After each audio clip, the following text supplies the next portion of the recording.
Saudara, informasi pertama mengawali Aceh hari ini, jenazah Tengku Haji Muhammad Yusuf Awahab yang akrab disapa Tusuk tiba di Bandara Sultan Iskandar Muda Aceh Besar pada Sabtu malam tadi. Ketibaan ulama sekaligus calon wakil gubernur di Pilkada Aceh tahun 2024 ini disambut haru ratusan warga yang telah menunggu di bandara setempat.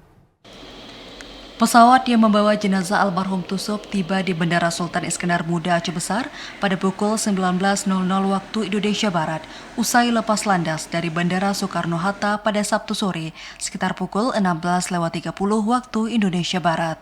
Ketibaan jenazah pemimpin Dayah Babu Salam Al-Aziziyah Cenib ini disambut kerabat, santri maupun tokoh ulama, serta masyarakat yang telah menunggu sejak sore. Suasana haru mewarnai proses penyebutan peti jenazah di area kargo Bandara Sim. Istri almarhum tak kuasa menahan tangis saat bertemu istri Bustami Hamzah yang merupakan pasangan almarhum di Pilkada Aceh 2024. Puluhan kendaraan mengiringi mobil yang membawa jenazah Tusuk meninggalkan Bandara Sim.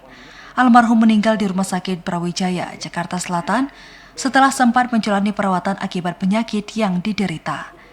Selain ulama, almarhum merupakan bakal calon wakil gubernur Aceh periode 2025-2030 yang berpasangan dengan Bustami Hamzah.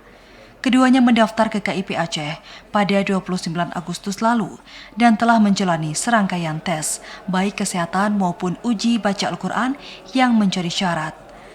Selain di Masjid Raya Baitur Rahman Banda Aceh, almarhum juga disalatkan di Dayah Abu Kutakrum dan Dayah Mudi Mesra, Samalanga.